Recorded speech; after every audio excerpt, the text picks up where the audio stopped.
COMELEC commissioners now taking a second look at its controversial Operation Baklas. That's after immense backlash from the candidates and their supporters, inconvenienced by campaign poster takedowns, even on private property. We have COMELEC commissioners looking at the issue already. No? Kung makapag-submit sila ng mga written position paper nila, that could be one way to start the discussion. Pero internally sa COMELEC, nire-review na rin namin. The COMELEC is not deaf naman to the public, right? And if the public raises a clamor, as they are doing now, then we're not averse to looking at our rules again. Spokesman James Jimenez says the rules covering Operation Baklas will be reassessed, including the specific line allowing COMELEC task force members to, quote, tear down and remove all prohibited campaign materials wherever posted or displayed, unquote. COMELEC has insisted it has the power to remove campaign posters beyond the prescribed 2x3 feet limit, even those within private property. But netizens criticize COMELEC after authorities painted over a pink mural in Isabela province.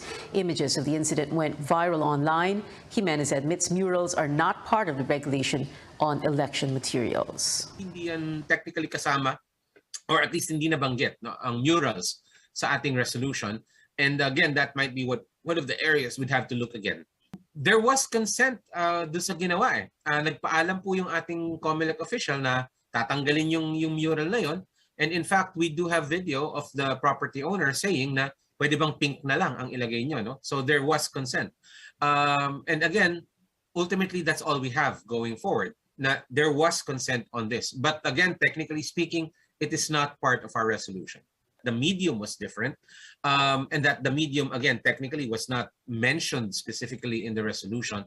So that could have been it, no? As far as the election officer was concerned, it deserved the same treatment, and so gave it the same treatment, again, subject to the consent of the property owner.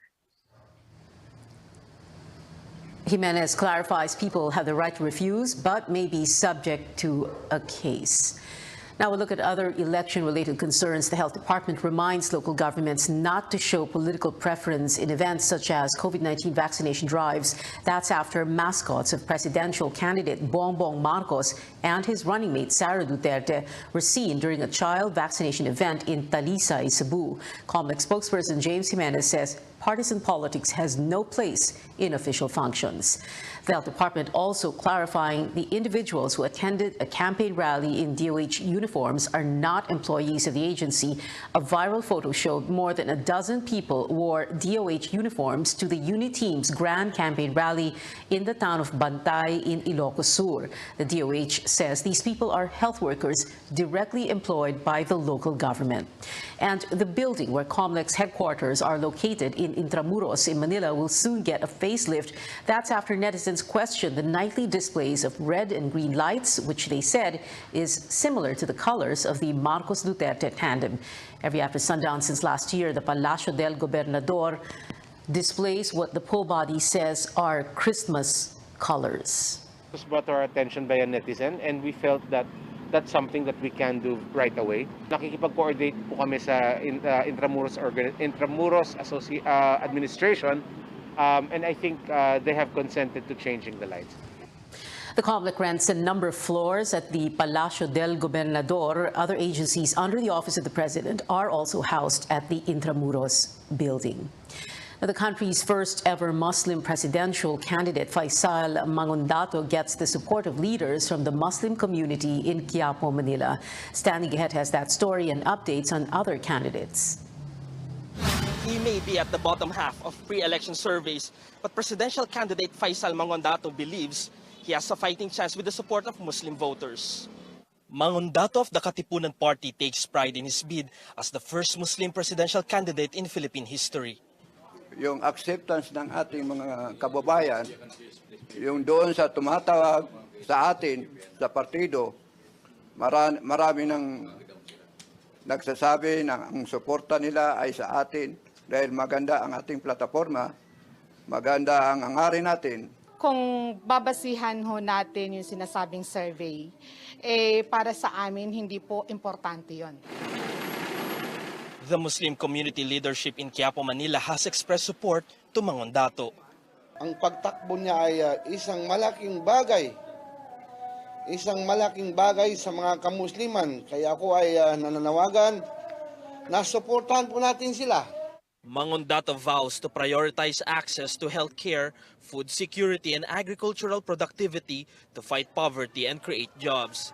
He says he is grateful for the opportunity to join the presidential debate to be hosted by CNN Philippines on February 27th. Dapat lang na makaharap natin ang ating sambayan ng Pilipino. Tayo iba sa kanila. Inaano natin, pinupush natin ang bagong transition. The Katipunan Party is pushing for a federal system, a move that would require constitutional change.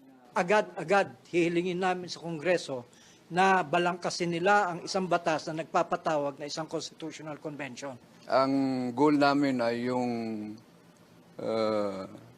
transition platform at action program na kami ay paano tayo makatawid sa sistemang federalismo.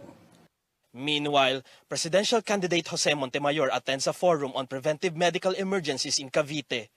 Another presidential candidate, Norberto Gonzales, postpones his proclamation rally on February 19th in line with IATF guidelines and local government protocols. He will instead launch a mobilization campaign on March 5th. Ernesto Abella had an interview on government channel PTV4 on Thursday. He said he is confident of a victory in the elections. Stanley Gahete, CNN Philippines.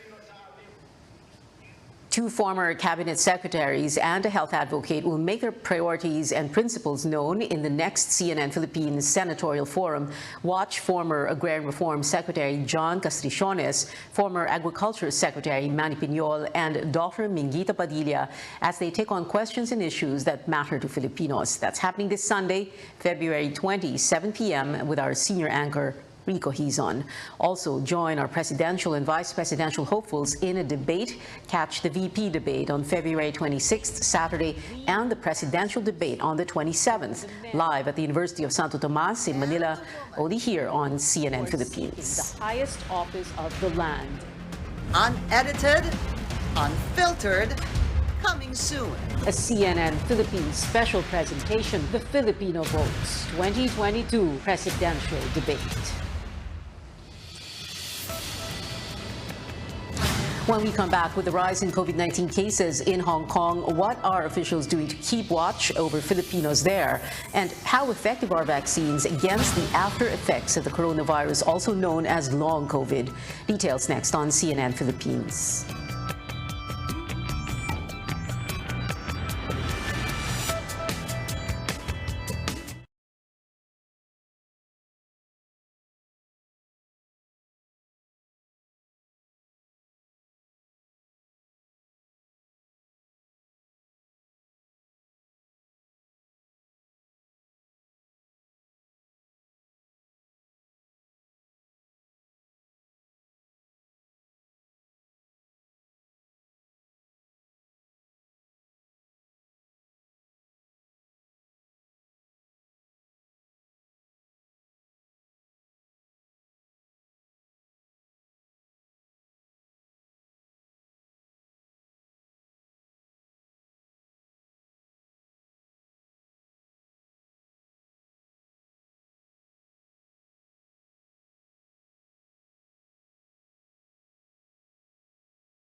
Welcome back to Newsnight, where we go above and beyond the headlines. We head now to the Cordilleras. Among the problems there is the supposed massive smuggling of fruits and vegetables, which kills the livelihood of local farmers. Our George Quiles joins us from Baguio City. George, tell us how some presidential and vice presidential candidates plan to address the problem. Well, all candidates agree that they should, or the government should put a stop to this fruits and vegetable smuggling. Some of them even took a swipe at the Duterte administration's policy to import instead of helping farmers to be more productive. Vegetable farmers and dealers from Benguet blame smuggling as the main reason for the slow death of their industry, as smuggling led to the entry of imported vegetables without tax pay. The locally cultivated produce finds it difficult to deal with price competition. Vice presidential candidate Senator Kiko Pangilinan says this is among the issues that he and running mate Vice President Leni Robredo want to address as he visits La Trinidad and Atok, Benguet. Ito ba dahil may mga matataas na opisyal na pumuprotekta o pinoproteksyonan itong mga smuggler na ito? Dahil parang family style na sindikato ang nangyayari rito, yung dapat inuuna yung lokal na manufacturer, dapat inuuna yung mga produkto sa atin, pero inuuna yung mga dayuhan at yung mga kasabot nila sa gobyerno. Presidential candidate Manila Mayor Isko Moreno in his visit to La Union early this week also promised to provide full support and protection to Filipino farmers to uplift their lives and ensure there's food on the table for every Filipino family. In our case, may awa ang Diyos, someday, basta yung mga smuggler, yung mga importer na illegal, sasawatayin ko yun. As a matter of protection to our farmers. Will we import? We may. Pero importation should be buffer, not the main reason for us to feed our people. Another presidential candidate, Labor leader Leody de Guzman, points his finger to the country's compliance to requirements set by the World Trade Organization. Ito na nangyayari. Nung tayo sumama sa WTO, kung dati tayo nag-i-export ng mga agricultural product, ngayon nag-i-import na tayo. Dahil binukas na natin ang ating ekonomiya. Maging tayo ay agricultural, pero nag-i-import na tayo ng mani, ng luya, ng bawang, ng sibuyas. Na kayang-kaya nating i-produce dito sa ating bansa. Nag-i-import na rin tayo ng galunggong dahil doon sa mga patakaran ng WTO. Partido Reforma Standard Bearer Senator Ping Lacson, meanwhile, frowns at the import-dependent policy of the government. Instead na mag-intervene yung gobyerno para tulungan yung mga farmers, lalo pinapatay by importing vegetables, fruits that can be produced in our country. Senator Manny Pacquiao says that if he wins, he will allot funds not just for farmers, but also for fisher folks. Laan tayo ng pundo para dito sa mga fisher folks natin nang matulungan sila nang hindi tayo mag-import ng isda o galunggong. No? Instead, mag-export pa tayo. Opia, Baguio City Mayor Benji Magalong has openly endorsed Lacson Soto tandem. Mayor Magalong says he cannot assure the two that he will be able to deliver majority of votes from the summer capital, but he promised that he will help Lacson and Soto, who he believes will be the best leader for the country in the next 6 years. Aside from being alumni of the Philippine Military Academy, the friendship between Lacson and Magalong goes a long way. Lacson was the boss of Magalong during their stint at the Presidential Anti-Organized Crime Task Force, or PAOK-TF, during the time of former President Joseph Estrada, and they have nothing but good words to each other. Back to you. George Creel is there reporting live from Baguio City.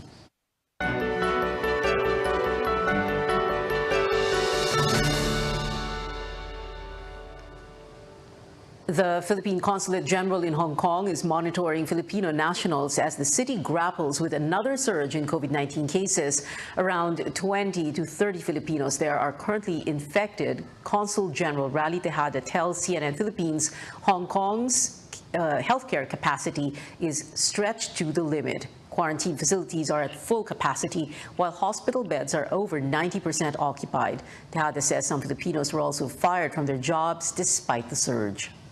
Ang nakakabigla kasi mula from zero almost every month, for the past few months, suddenly with the Omicron, it grew to about umpisa 100, naging 300, and exponentially naging 6,000 a day. So nabigla yung Hong Kong government. Ang problem po for some of these kababayan natin, ang problema natin, yung iba sa kanila kasi they were on their way home. So tapos na po yung kontrata nila. Sad to say, itinaboy ng mga employers. Na nagulat din kami. Meron din mga employers na chose to let go of their employees, which is sad, but it happened. It's happening, and we're addressing it. Natutunto naman po namin and we are able to provide them a safe place to go. Problem na sa una kasi, this is not a matter of just a shelter issue kasi. This is a medical issue. You cannot just put them in a flat or in a hotel just like that. Tejada says the consulate is also coordinating with the Filipino community in Hong Kong to address their needs. Over 3.6 million people in the country were infected with COVID-19. Chances are some are still experiencing its after effects. A recent review in the United Kingdom shows vaccines not only protect you from death and hospitalization, but also can reduce the chances of getting long COVID. Carolyn Bonkin tells us more. Marie Zui wasn't able to stop and smell the roses quite literally in the past year.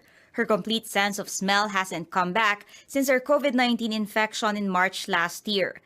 Back then, she was still unvaccinated. Mahirap for me kasi hindi ko alam kung panis na ba yung kinakain ko or what. Naaamoy ko lang kasi is yung usok.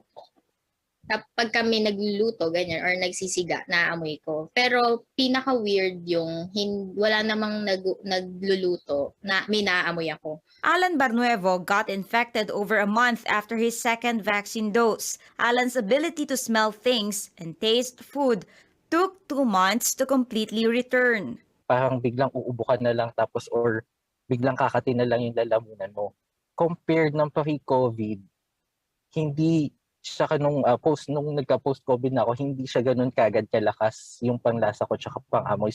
Alan and Maurice are going through the so-called long COVID, the lingering after effects of the viral infection weeks or months after recovery. Among the most common symptoms are chronic fatigue, headache, weakness in arms and legs, muscle pain, hair loss, dizziness, shortness of breath, and loss of sense of smell. Doctors say that some recovered patients complain of brain fog and depression. For now, how long it will last is anybody's guess. A comprehensive review by the UK Health Security Agency suggests that COVID-19 vaccines could help keep you away from long COVID. Those who had at least one vaccine dose before catching the virus are less likely to get long COVID than the unvaccinated. The duration of long COVID symptoms may be shortened if a person got vaccinated after the infection. If you're vaccinated, your viral load may be high, but it's also early to drop. It will not have the time for you to develop more inflammation and therefore less of the long COVID complication compared to unvaccinated. In children, the Pfizer vaccine could prevent multisystem inflammatory syndrome, a rare but dangerous COVID-19 complication.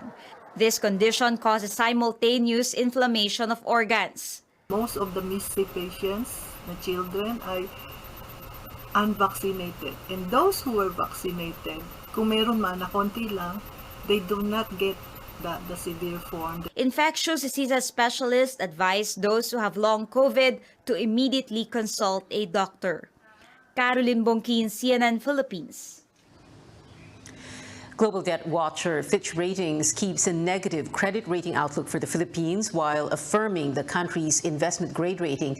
The country's BBB credit rating is a level above the minimum investment grade, but BBB, but Fitch Ratings says the outlook is negative because of uncertainty about medium-term growth prospects, as well as the government's pandemic response and concerns on debt. Malacanang welcomes the rating as well as another report by S&P, which said the country's GDP could grow by up to 7.4% this year. We have maintained the same rating from Fitch throughout the pandemic, despite a wave of rating downgrades for many other countries during the same period. And we expect economic reform momentum to continue as we thank Congress for the recent passage of the amendments to the Foreign Investment Act, the Retail Trade Liberalization Act, and the Public Service Act. The Philippines is seeking an early conclusion of the Code of Conduct in the South China Sea. Speaking before ASEAN Foreign Ministers, Foreign Affairs Chief Teddy Boy Locsin called for an effective and substantive Code of Conduct, or COC, that, quote, excludes no country or power. The COC determines the actions that countries can take in disputed areas of the South China Sea. The ASEAN earlier adopted a 3-year timeline proposed by China, targeting 2022 for the COC's completion. Well, still to come on Newsnight, James Reid has hopped on a flight to America. Is the actor saying goodbye to the Philippines for good? And 2 years later, Stranger Things is making its much-awaited return. Details on Season 4's release after the break.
Welcome back to CNN Philippines. 2 presidential and vice presidential tandems court voters in the Ilocos region. The Marcos-Duterte duo visits the Ilocos provinces, while the Moreno-Ong ticket campaigns in La Union and Pangasinan. How are they getting support from local politicians and residents there? Rex Amicio tells us more.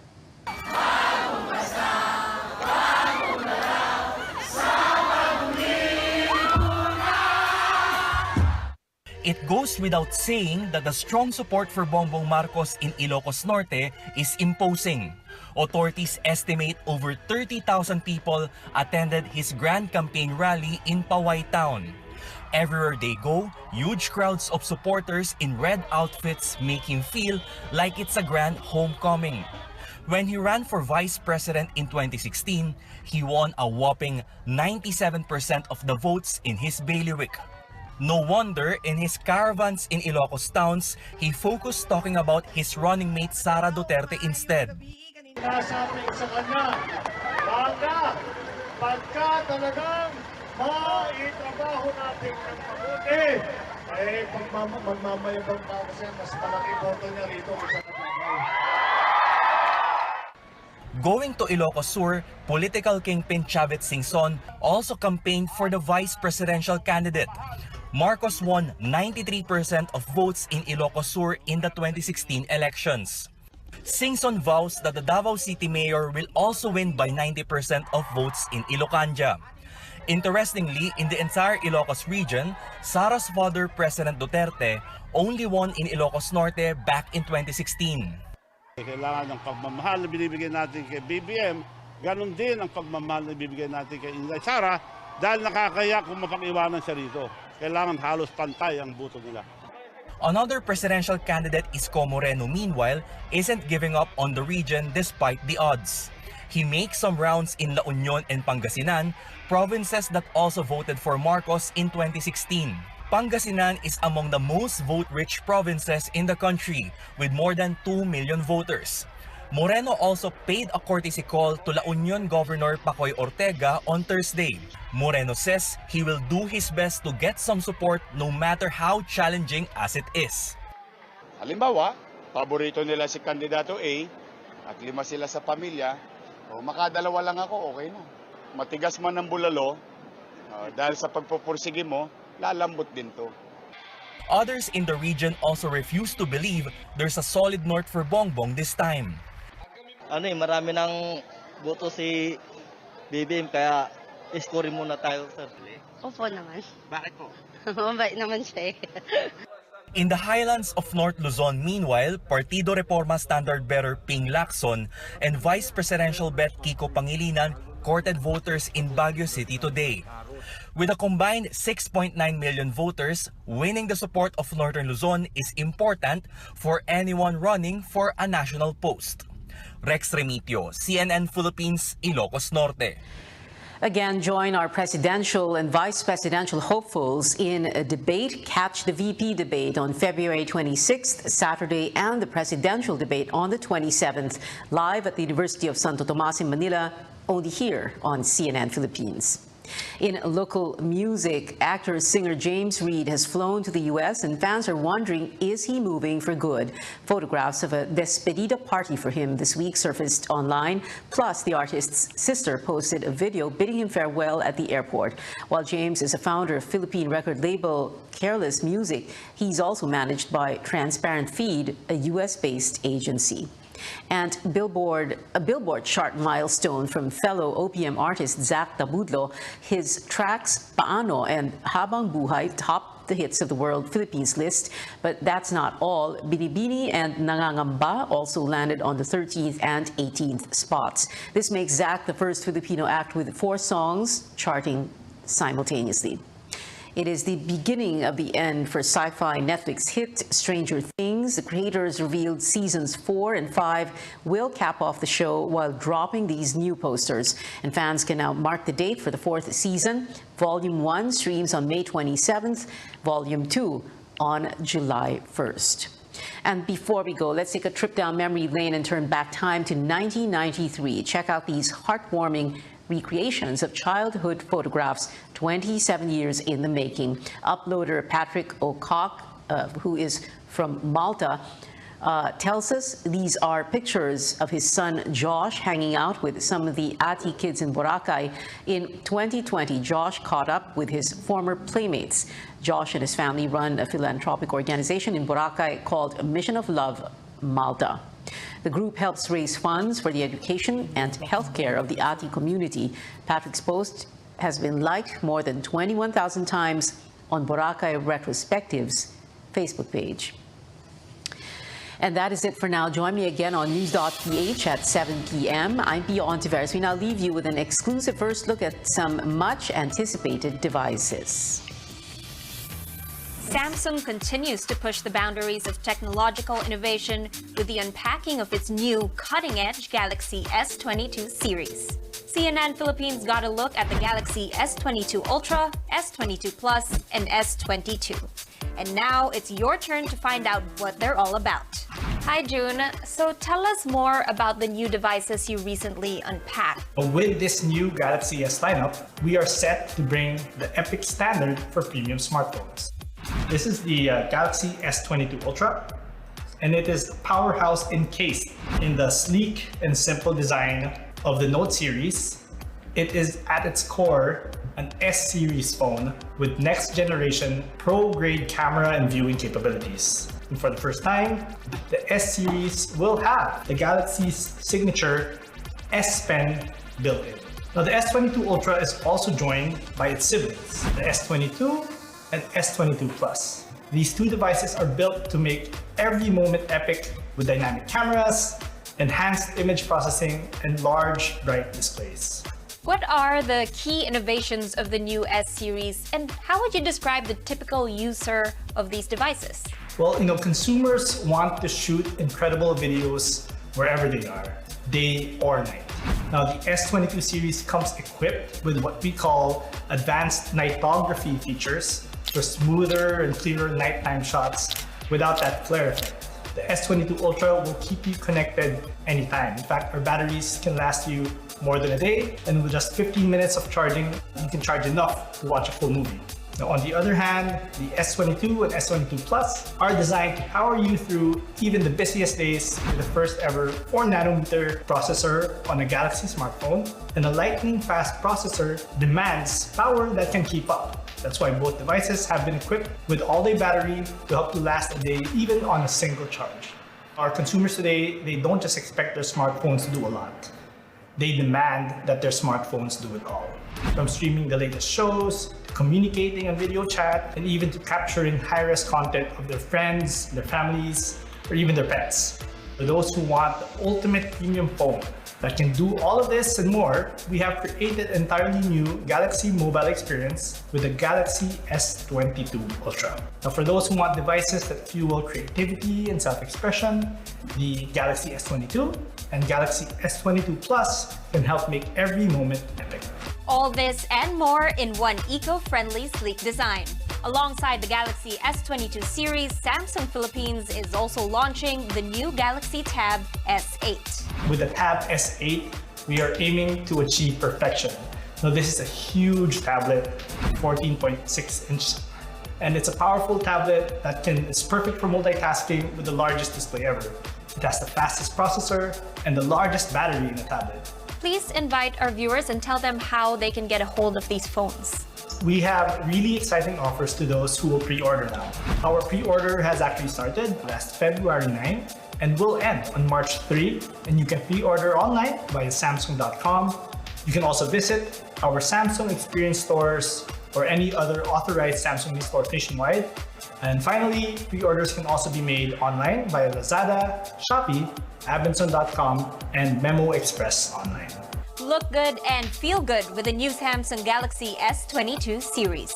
Now available for pre-order until March.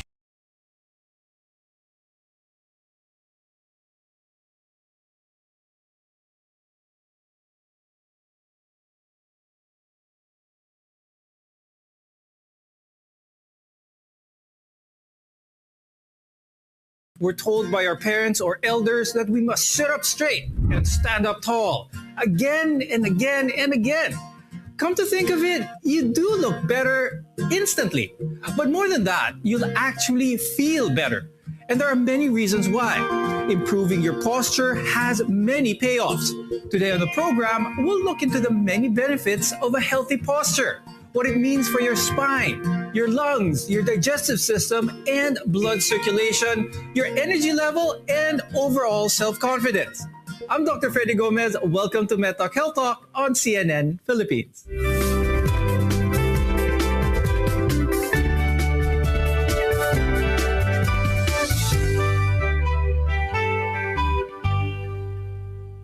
A healthy posture helps us with our everyday movements and regular activities, putting the least amount of strain on our body. And that's why it is so important. I'd like to welcome our guests for today.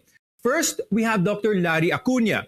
He's an orthopedic surgeon and the head of the spine section at the Medical City and Asian Hospital and Medical Center. Our next guest is Dr. Jericho de la Cruz. He's a rehabilitation medicine specialist and the National Secretary of the Philippine Academy of Rehabilitation Medicine, also from the Asian Hospital and Medical Center. It's easy for us, so many of us, to forget about good posture. We see a lot of people who slouch or even slump, and yet we wonder why we wake up with so much aches and pains. Let's define first what good posture is, which is otherwise known as having a neutral spine. Ano ibig sabihin nun, Doc Larry? Posture means it's a position of the body, no? With regards to sitting or standing. And a good posture is equivalent to a good spine, a balanced spine. We look at the spine. We have, we call it cervical, thoracic, and lumbar. So they have certain acceptable degrees and in good alignment if you have a good posture. Dr. Larry, explain natin sa ating mga viewers kung ano ang bad posture. May certain posture that is really bad and it affects sometimes primarily your muscles and then eventually your joints and the discs and affecting your nerves, that would end up with a difficulty in mobility. Bad posture definitely will affect a lot of other organs in your body, because good posture has an effect on your blood circulation as well as your digestion for that matter. Dr. Jack, help us understand this because a lot of studies have come out wherein good posture is not only good for your back but other vital organ systems in the body as well. When you practice good posture, so you straighten up your body, your spine are aligned. Remember, the spine, it's your backbone, no? Ibig sabihin, doon nakadikit lahat ng muscles na nagpapatayo sa atin, nagpapaupo sa atin, nagpapagalaw sa atin. No, so if you practice good posture, proper posture, everything is in place. So when everything is in place, it works in optimum condition. So our muscles are in place, hindi sila masyadong nahihila, hindi sila masyadong nagsistretch.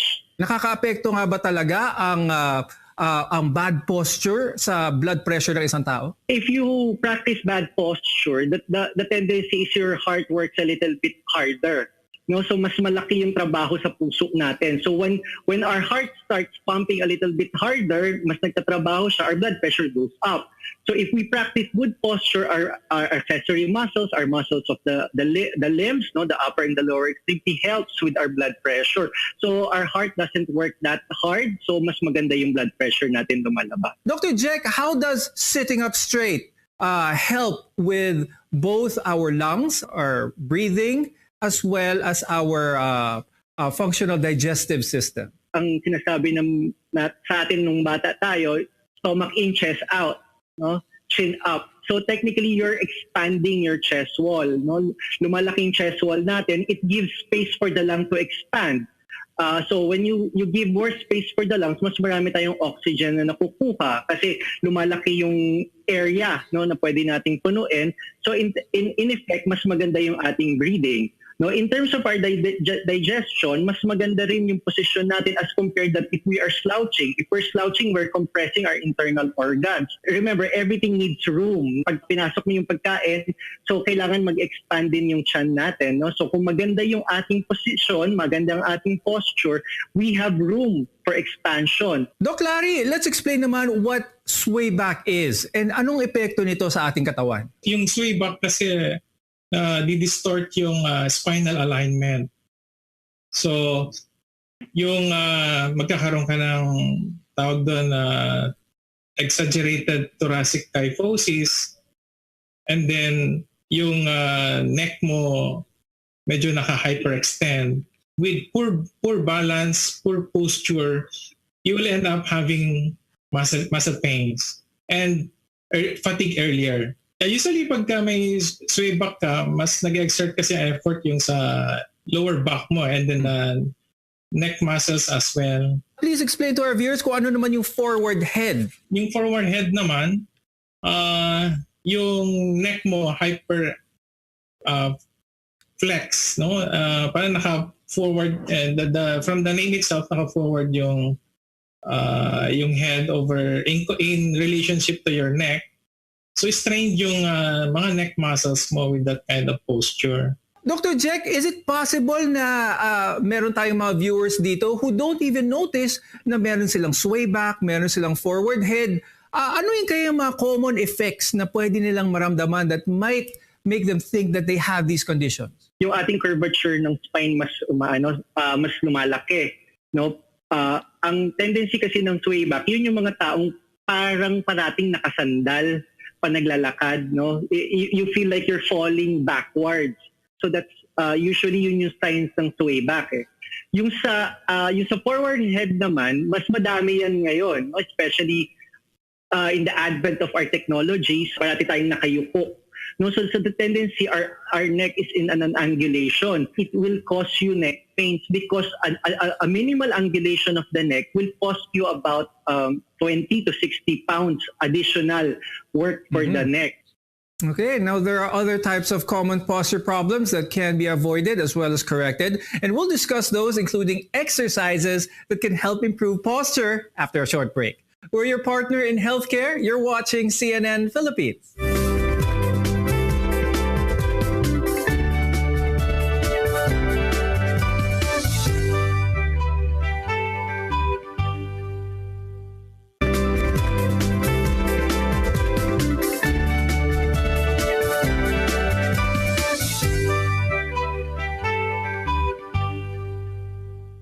Good posture involves teaching your body to sit, stand, walk, and even lie down in positions without straining your supporting muscles and your ligaments. It means your blood is flowing more easily and your organs are functioning without any obstructions.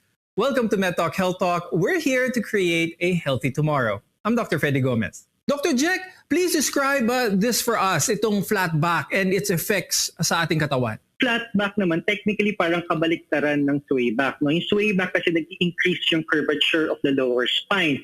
Yung sa flat back naman, dumidiretso siya. So the tendency is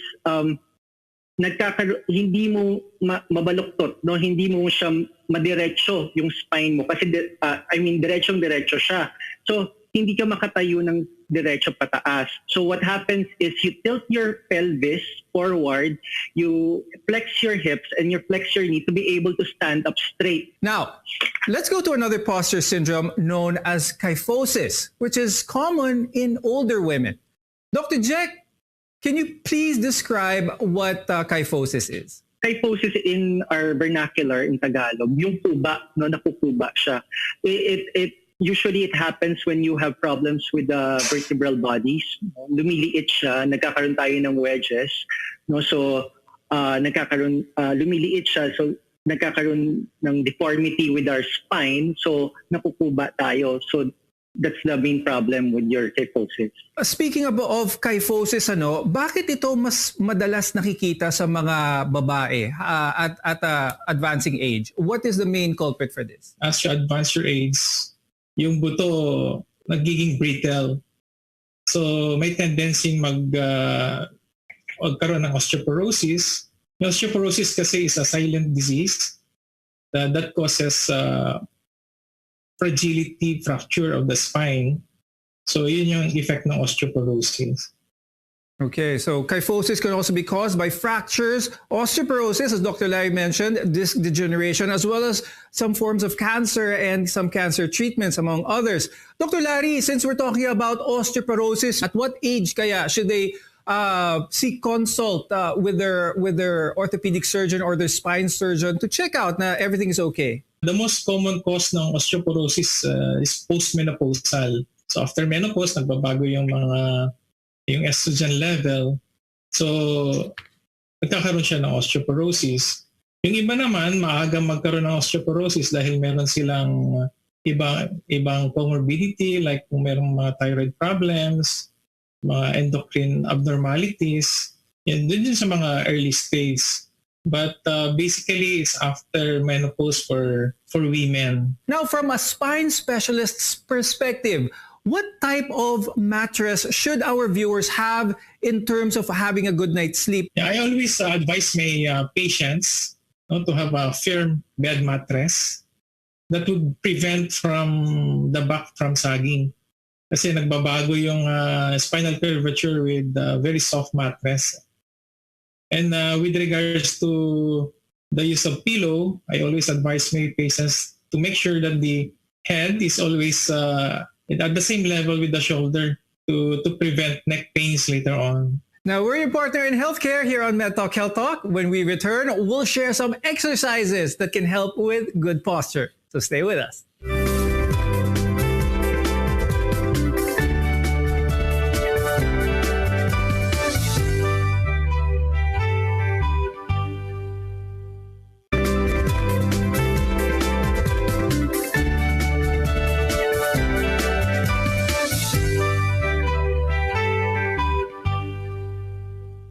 Good posture affects more than just your appearance. It helps you to develop strength, flexibility, as well as balance. Now, good posture can help your blood flow normally and your organs to function properly.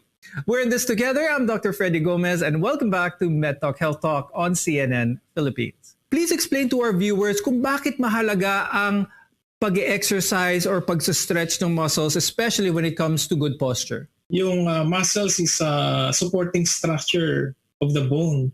So if you have weak muscle, lahat ng mga mechanical forces will be transmitted to your bone, to your discs, and you'll end up having early degenerative process. Doc Jack, what are the benefits of this type of pose, this resting pose? So your resting pose, you lie down on the floor, you're flat, your palms up.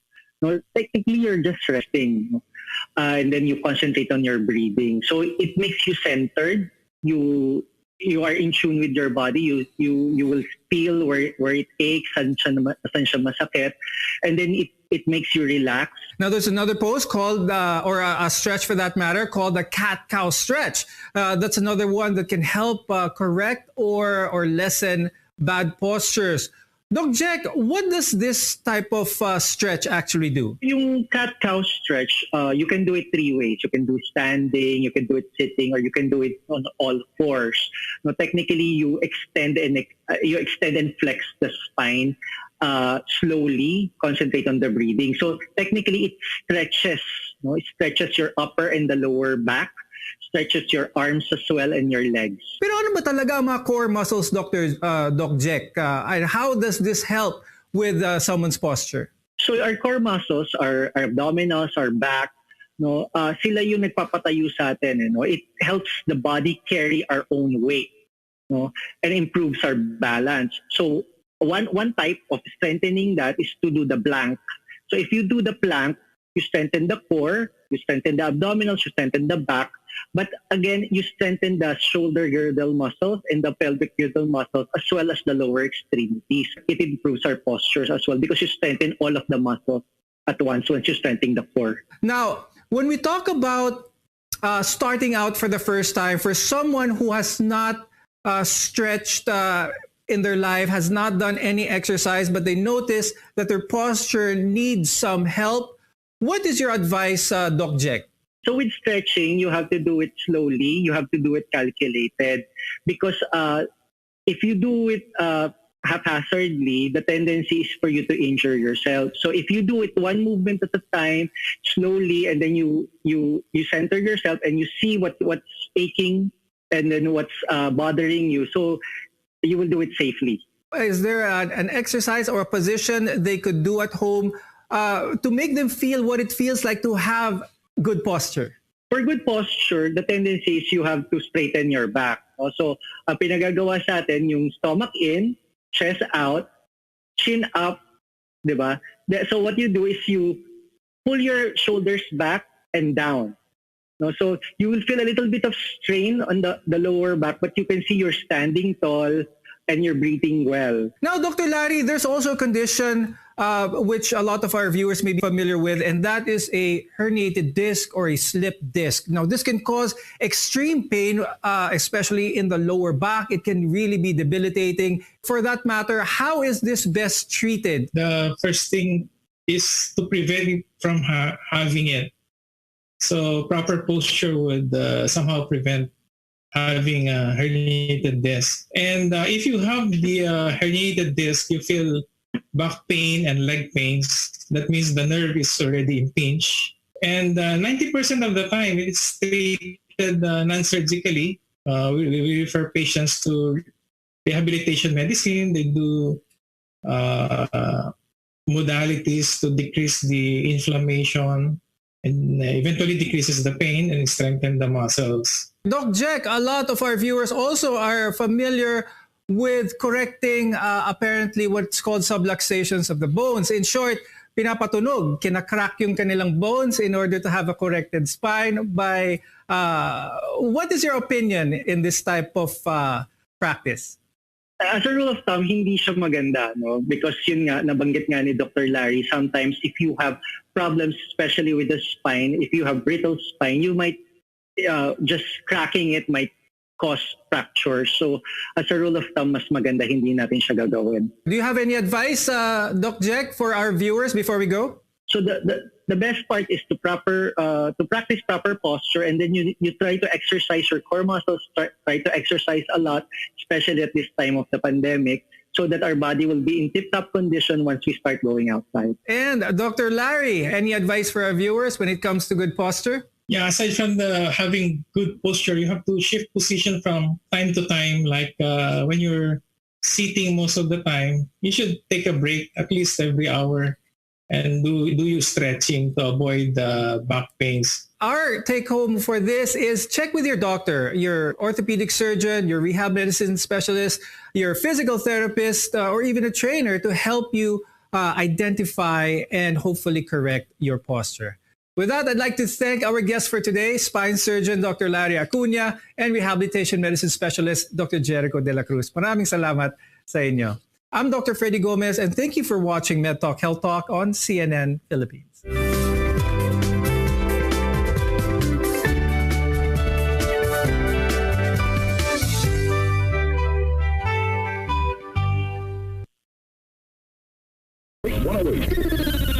Music like some wonder wherever you want it.